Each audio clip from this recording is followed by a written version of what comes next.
Hey guys, Chelsea from Attention to Details here in Lancaster, Pennsylvania, and I did a giveaway recently where I asked you guys to comment with some of the things that you struggled with most with detailing, and a lot of you had the same response.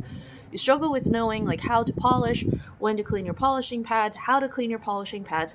So I wanted to share with you guys a quick tip on how to maintain your polishing pads and keep them performing and functioning and lasting longer. So let me share with you guys one of my favorite tools.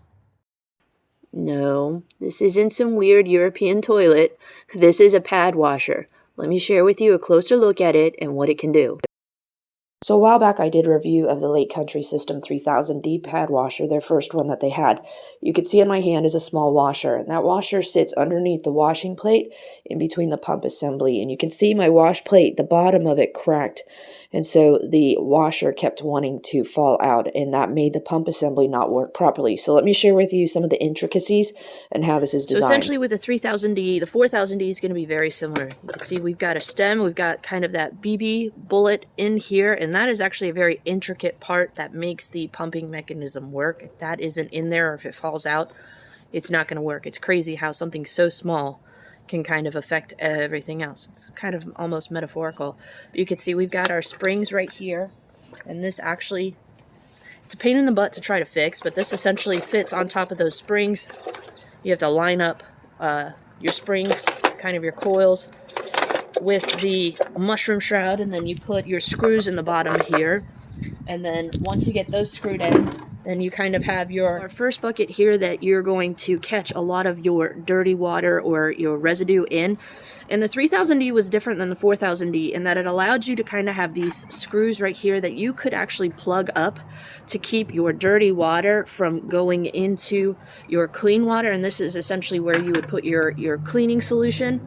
Then you would have this, or you could have the option of actually a filter, and that would sit in there. And so what would happen is you could use the pump, have your pads being cleaned, and then your dirty water could actually go through this filter, and it would allow you to kind of reuse your water. But they found that when you were pumping kind of soiled water through the pumping mechanism, it actually was creating more issues. You could see kind of all of this gumming up residue here. Now, this just kind of sat in my garage, neglected after a time, because I did have that one snap piece, and so it'll cause the ball mechanism to fall out, and so it wasn't working. And so it ended up being a very expensive 5-gallon bucket that my husband just didn't understand why I had it and use it. And I just kind of dragged my feet on, do I replace it? Do I purchase a new one?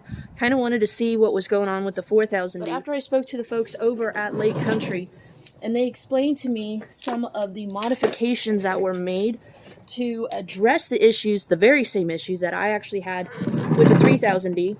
So one of the biggest issues is that with the old pieces, they have better grade materials on the inside. And I can tell you, I've been using this very hard the last couple of weeks, and it has been performing flawlessly.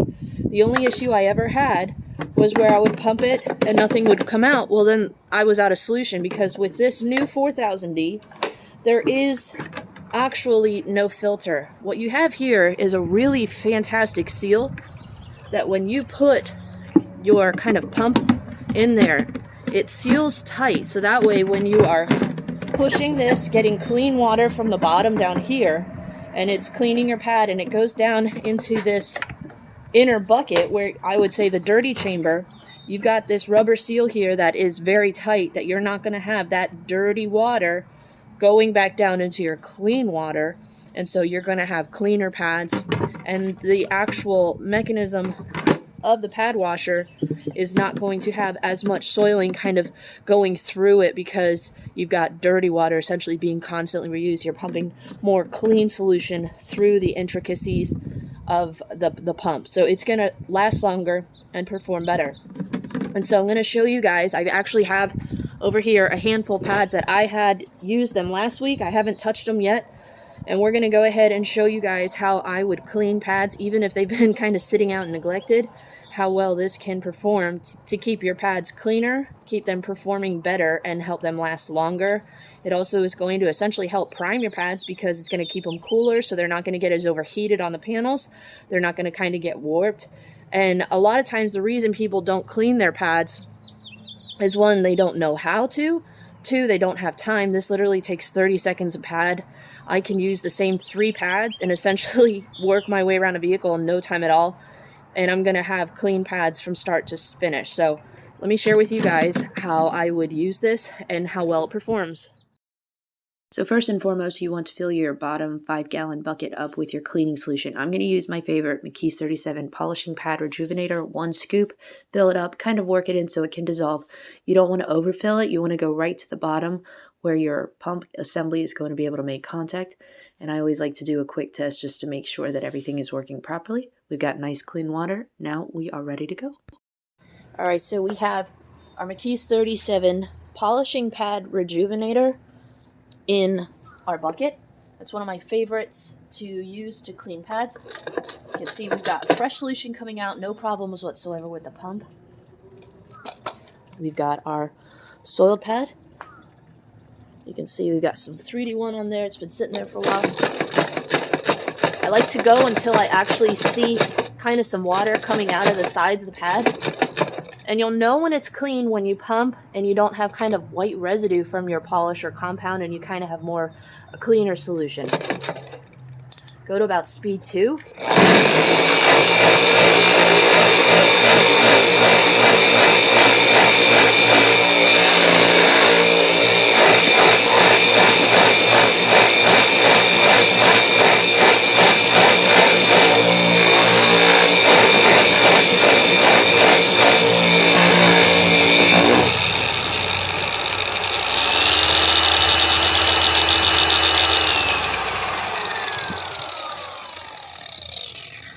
And we've got a clean and primed pad ready to go.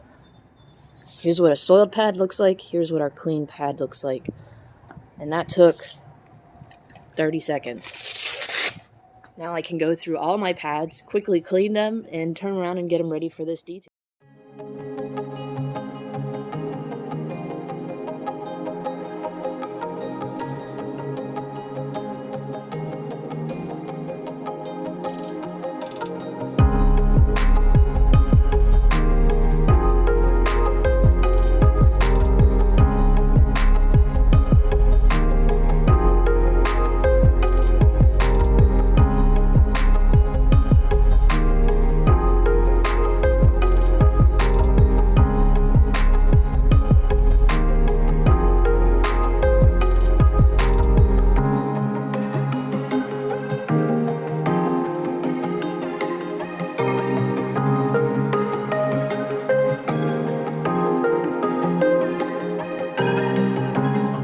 We are all done with cleaning our pads. Bring it in close so you can see how clean they are. We don't have any more polish residue. They're actually primed and ready for me to use. If we come in here to our, we've got all that dirty water sloshing around in here. You can see how well it's actually sealed in there. We actually only have a little bit left of our cleaning solution, but all of that residue that we pulled off of our polishing pads is right here. We're not reusing it, and we're going to work cleaner and have our machine be more effective and last longer, because we're only going to be putting cleaning solution through it, and then we'll go ahead, rinse this out, refill it, and keep moving. So now when we come in to polish our vehicle, we're going to fill it back up with some more of our McKee's 37 Polishing Pad Rejuvenator. And I won't have to take those 5 minutes to clean as many pads. I can just kind of do a quick clean and keep moving. So now we have fresh cleaning solution and we are ready to go. When I work on the Honda CR-V behind me, I'm going to be able to work quickly around the vehicle and have all the pads that I need. You might be asking, why didn't I do that last time? I actually intentionally used a ton of pads and let them sit out for over a week, because if you've ever cleaned pads before and kind of let them go, they're harder to clean. A lot of that residue kind of gets stuck in there. And so for the fact that these were over a week, just kind of sit out, dried out, I was able to quickly clean them. That right there just tells you what a great tool this is to have in your detailing shop, or for those of you that want to get the most out of your polishing pads. So for those of you who are wanting to have a better way to clean your pads and a more efficient way to work on vehicles when it comes to polishing, highly encourage you guys to check out the Lake System 4000D pad washer. It has been a phenomenal tool for me to have in my detailing business. Is a huge improvement from the 3000D, although the 3000D still performs extremely well. But if you're kind of on the fence between the 3000D and 4000D, hopefully this gives you some input to know which is the best one that is going to work for you to give you the results that you're looking for. Ultimately, we've got clean pads. Now we can start working our way around this Honda CR-V. We've got a little bit of polishing ahead of us. It's actually not too bad of paint condition. We're just going to do more of a coating prep polish. Make sure you hit the subscribe and notification bell off to the sides to stay tuned for when we have future videos dropping.